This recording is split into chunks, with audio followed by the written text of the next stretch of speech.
Bismillahirrahmanirrahim. Assalamualaikum warahmatullahi wabarakatuh. Perkenalkan, nama saya Nurhayati Eka Saputri. Saya merupakan anggota dari kelompok 6 pengembangan kurikulum SD yang diampuh oleh dosen Ibu Nur Fadliyah SPD MPD. Sebelum itu, izinkan saya memperkenalkan anggota kelompok saya, yaitu kelompok 6 yang terdiri dari 3 anggota. Yang pertama, saya sendiri, Nurhayati Eka Saputri. Yang kedua ada Nurjanah, dan yang ketiga ada Sri Reptiana Taib.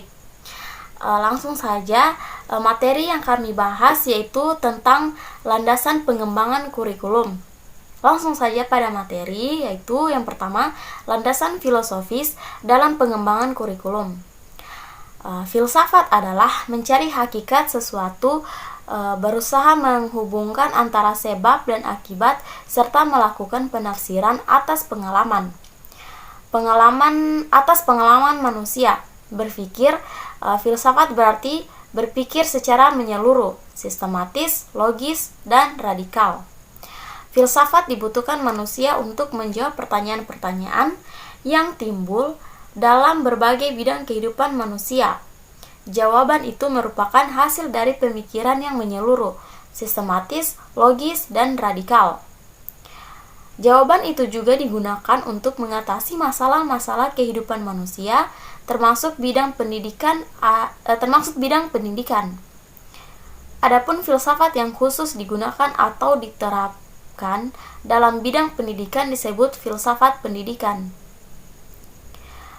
Secara umum, ruang lingkup filsafat adalah semua permasalahan kehidupan manusia, alam semesta, dan alam sekitar.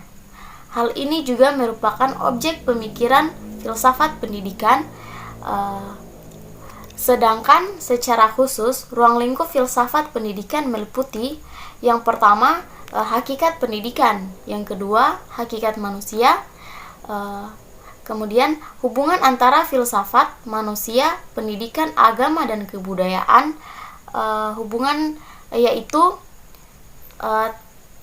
pendidikan dan teori pendidikan, hubungannya antara negara, filsafat pendidikan, dan sistem pendidikan, sistem nilai, norma, atau isi moral pendidikan yang merupakan tujuan pendidikan. Landasan filosofis pendidikan, idealisme, landasan. Baiklah, perkenalkan, saya Nurjana. Di sini saya akan melanjutkan materi dari Nurhayati Eka Saputri. Landasan psikologi dalam pengembangan kurikulum. Pendidikan pada dasarnya adalah mendidik, mengajar, dan membimbing peserta didik agar menjadi orang yang dapat memberikan peran dan tanggung jawab bagi kehidupan masyarakat. Pendidikan diberikan dengan kepercayaan dan keyakinan bahwa peserta didik dapat dididik, diajar, dan dibimbing. Oleh karena itu, kegiatan belajar yang merupakan implementasi dari adanya kurikulum di lembaga pendidikan menuntut bahwa perencanaan kurikulum harus bersifat luas dan menyediakan suatu program yang luas guna pengembangan berbagai pengalaman belajar. Psikologi atau teori belajar yang berkembang pada dasarnya dapat dikelompokkan ke dalam 3 rumpun, yaitu teori disiplin mental atau teori daya. Yang kedua, teori behaviorisme rumpun. Yang ketiga, teori organismik atau teori Gestalt. Selanjutnya, landasan sosiologi. Landasan sosiologis mempunyai peran penting dalam mengembangkan kurikulum. Kurikulum pada dasarnya mencerminkan keinginan, cita-cita tertentu, dan kebutuhan masyarakat.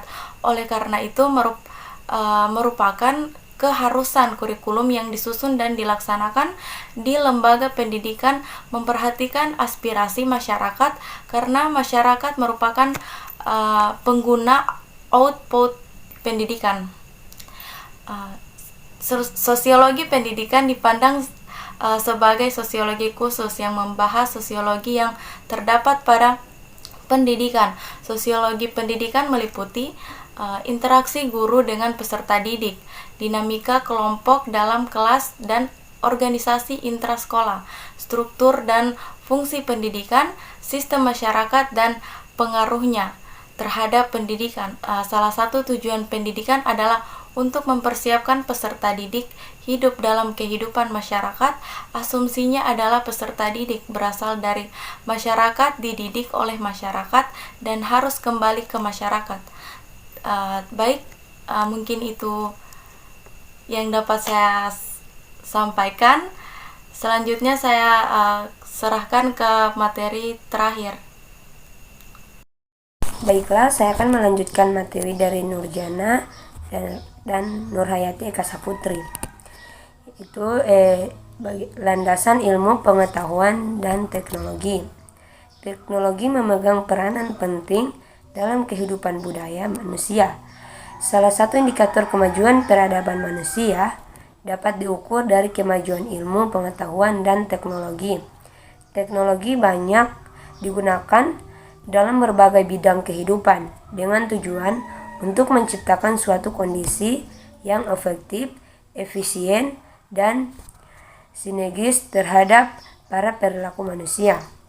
Ilmu pengetahuan dan teknologi terbentuk karena adanya karya-karya pikir manusia, mengingat sifatnya yang objektif dalam menanggapi fenomena-fenomena alam, baik mengenai benda-benda, makhluk hidup, maupun mengenai kehidupan masyarakat. Ilmu pengetahuan dan teknologi dalam bentuk informasi mudah meresapi kebudayaan yang ada di setiap masyarakat yang terjangkau atau yang dapat menjangkaunya. Itulah materi dari kelompok 6. Lebih dan kurangnya kami mohon maaf. Wabillahi taufiq walhidayah. Wassalamualaikum warahmatullahi wabarakatuh.